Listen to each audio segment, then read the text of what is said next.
Have you ever thought about the side effects on your business that's created by inconsistent referrals? Let's dive into some side effects today and the main driver behind them.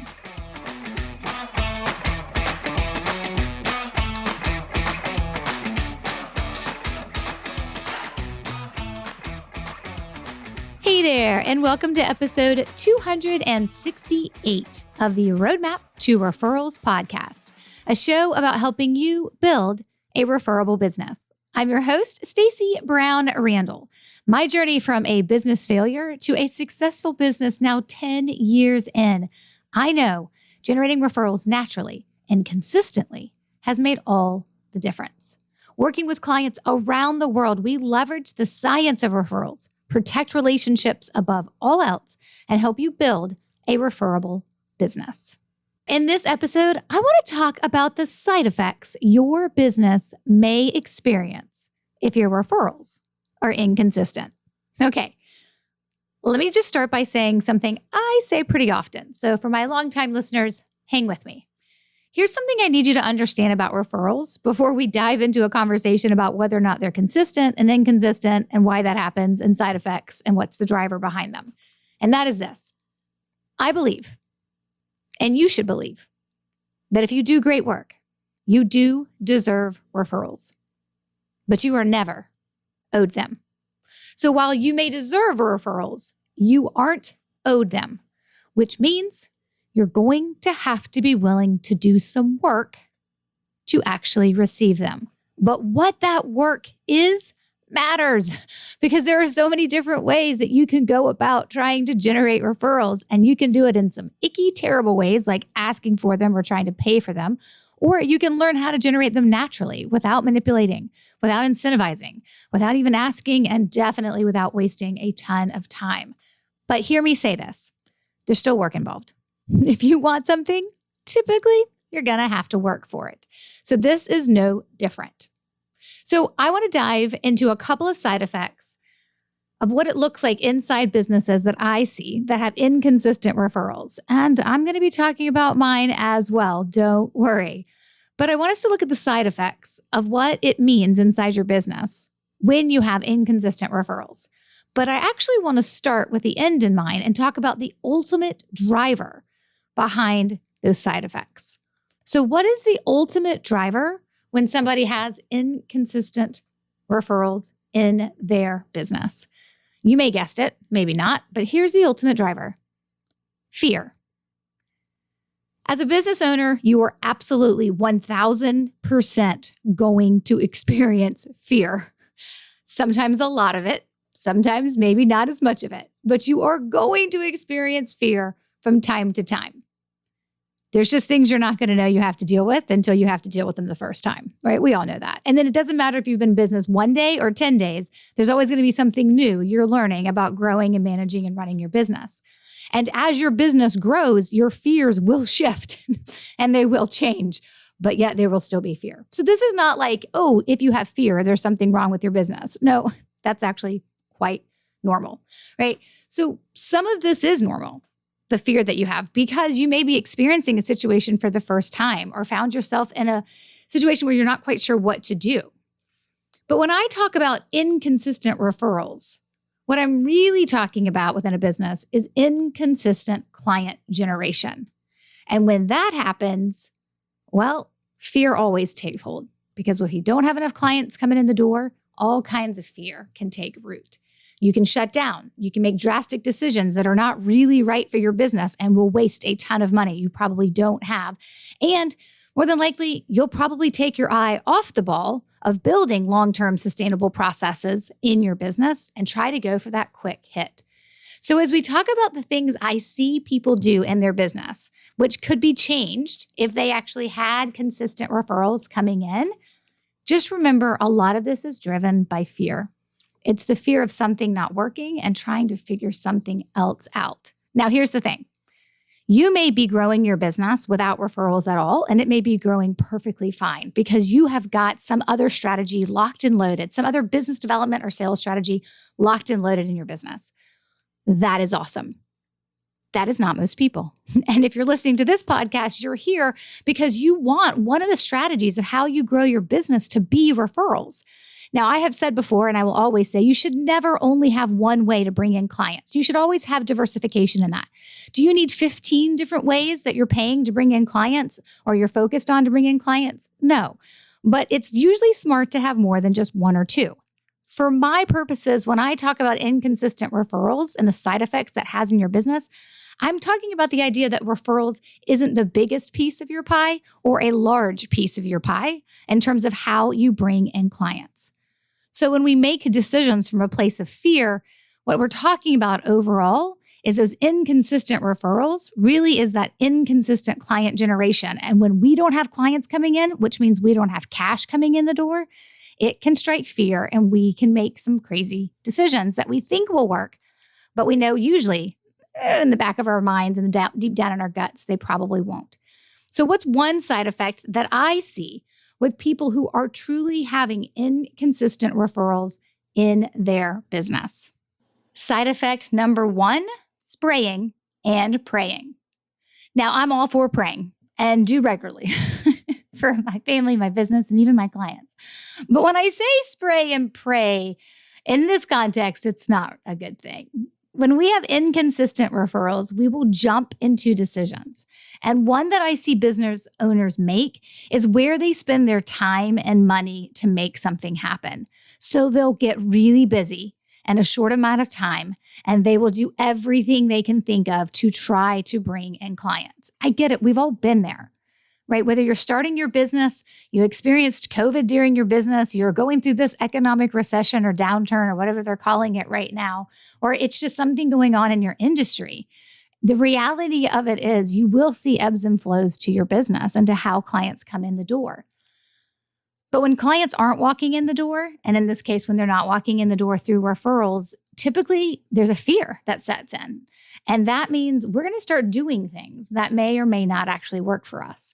I'll see people join a ton of networking groups like right away, and they'll start networking and calling everybody they know. They'll start going out there and begging for business. They'll start asking for referrals, even if they don't want to, because there's nothing consistent about how clients are coming in the door. Slowdowns are normal. They just are. Not every business experiences them, but I think those businesses are lying. There are always slowdowns. Their slowdown may not be defined in the same definition as your slowdown, but we all have ebbs and flows to our business. But what I see when there is fear driving a business owner to make decisions because there aren't enough clients walking through the door, which could be solved if we had a referral strategy in place, bringing you referrals on a consistent and ongoing basis. I see a whole bunch of spraying and praying, a whole bunch of decisions being made of where to go, what to do, where to spend money, what new tactic, what new strategy, what's the bright, shiny object. Am I now going to get on TikTok and do that dancing? Please say no. Or maybe you say yes and it works great for you. But we see a lot of people trying a lot of things. It's like throwing everything and the kitchen sink at anything you can think of to get business going again. Again, ebbs and flows, highs and lows, good months and not so great months are always going to happen in business. But what usually precedes that is how well or how not well you are managing your business development or your sales efforts. And that comes down to also how well you're managing your referral generation. So it's important to recognize that one major side effect when you don't have consistent client generation, you don't have consistent clients coming in the door, giving you money which means cash flow for your business, right? That means you probably also don't have consistent referrals. And one side effect we see from that is a whole bunch of spraying and praying of when it comes to what you can do to try to change the situation.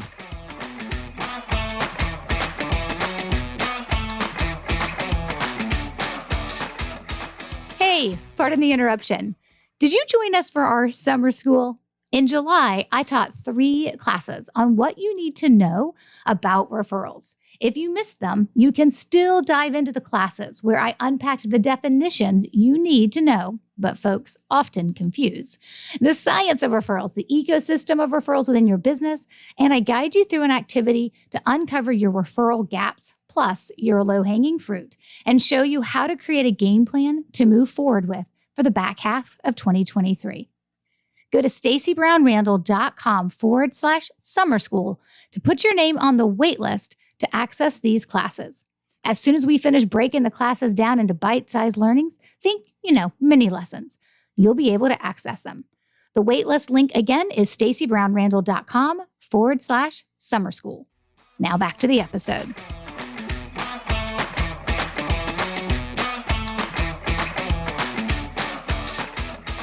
Okay, so let's talk about the second side effect that I see people do. And this is very nicely tied to side effect number 1 of the spray and pray.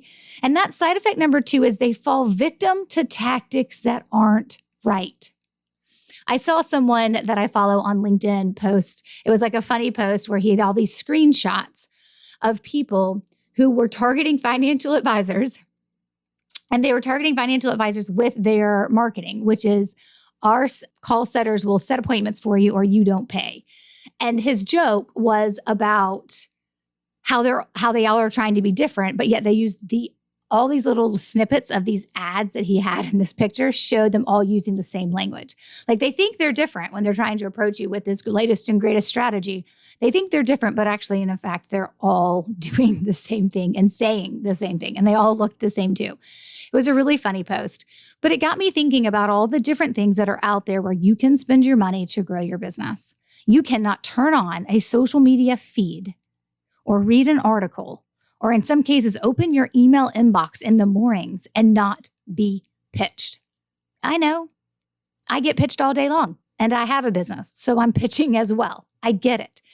But the truth is, when we have those inconsistent referrals and that inconsistent business or inconsistent prospects and potential clients coming into our business, we do start looking for what else should I be doing, or maybe I'm not doing what I need to do. Because you don't have to be in business for more than 5 minutes before you're going to be pitched 1,000 million different ways on how to generate clients. But here's what you need to understand. You need to find the ways that'll work for you. And that is most important. There's 2 key parts to that statement. What will work, as in it will produce the results you want, and what will work for you. There are some people who have the most brilliant digital minds I've ever met, and their ability to run an SEO or cost per click campaign on Google Ads or YouTube is a thing of beauty. And they have honed a science of how they can generate clients for you through that. And if that's your cup of tea, I think that's something you should investigate. But if that strategy involves you understanding digital marketing and producing videos and copywriting and script writing and stuff so that they can actually run ads for you, and you don't know a thing about it, you may be falling victim to tactics that just aren't right to you. Now, I'm all for you pushing yourself out of your comfort zone to learn how to do some things you probably need to know how to do. But don't fall victim to the bright, shiny object or the great big claim someone is making if they can't back it up and it doesn't feel right for you. Think about that. There's lots of ways to bring in business. But if you only needed 3, maybe 4 or 5 ways to bring in business, what's going to work for you and what's going to be right for you? And only you can decide that. And here's the thing. I'm not saying do the stuff that feels good and don't worry about the results. You better worry about the results. They better produce outcomes.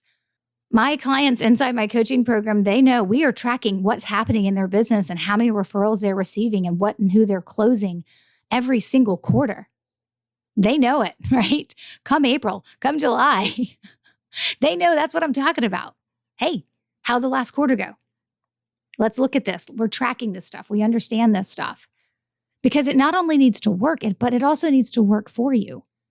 I have people that I've had conversations with, and they're like, I'm thinking about joining your program to learn referrals or spend $2,000 a month in this marketing thing someone can do for me.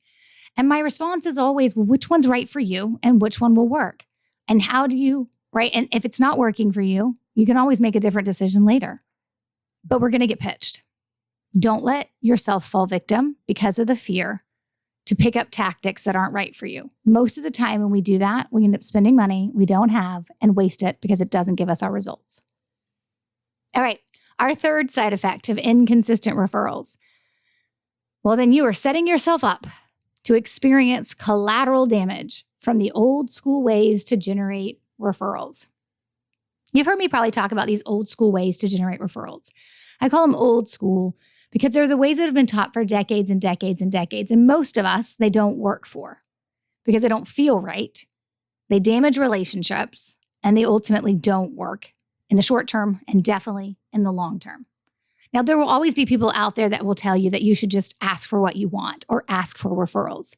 But if you understand the science behind it, you understand that the more you ask, that becomes the trigger and the more damaging it becomes to actually those relationships. So you can generate referrals in a different way. But I see people who want referrals and they have inconsistent referrals now, which means they also have inconsistent clients coming into their business, right? That inconsistent prospect to cash, prospect to paying client.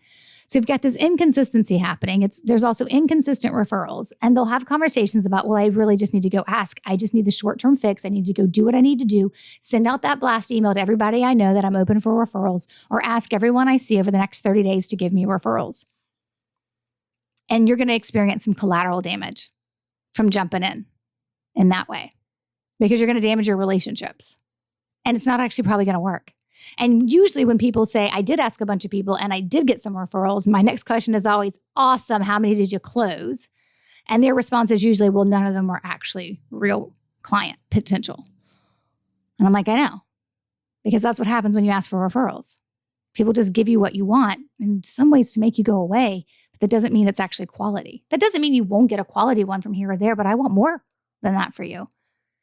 So when you have inconsistent referrals, not only will you spend a lot of time and waste a lot of time spraying and praying and fall victim to tactics that aren't right for you, you'll also, in some cases, I see people revert back to those old school ways to generate referrals that will have collateral damage for them. They will experience the collateral damage of that. Maybe not right now today, but it does happen. You know, I want to finish today with a story of a client that's in my coaching program. And I'm going to dive into it even deeper coming up in the next episode. But I just want to leave you with this. We're all going to have issues or those moments where we think business isn't going well. Right now, it's 2023. We're in a recession and some businesses are doing great and some businesses aren't. And people are a little bit tightly holding to their wallets than ever before as they're just trying to figure out what's happening, what's going on, right? And I'm not going to get into it from an economist perspective, well, because I'm not qualified to. But the reality of it is, business is going to look and feel different. And it's happened last year too. And I have a client and they came to me and they said, you know, there's a month where we didn't get any referrals. And the first question I thought to myself is that normal? Most people think, oh my gosh, that's terrible. What's happening? It's not working, right? And my response was, is that normal? And they had the ability to go back because they tracked this stuff, to go back and look and be like, oh, that month is always down, but it usually rights itself by the next month or two as long as we stay the course. So even if you do have a referral strategy in place, even if you have the strategy that I teach, if you're a member of one of my individual strategies like Growth by Referrals or Referring Machines, or you're in my coaching program, Building a Referable Business, and you're learning all the strategies, you will have highs and lows with those too. There's no way you can't. But if you're staying consistent in what you're doing, to be able to receive consistent referrals, it will happen. You may have some downs and ups. And I'll tell you more about exactly what happened with that client when we did the benchmarking and the tracking in our next episode. But just remember, what you measure usually goes up because that means you're paying attention to it. And that means you're doing something about it. I just want you to do something about your referrals. I don't want you to experience any of these side effects because you have inconsistent referrals, meaning inconsistent client generation, which also means inconsistent cash flow. You deserve better.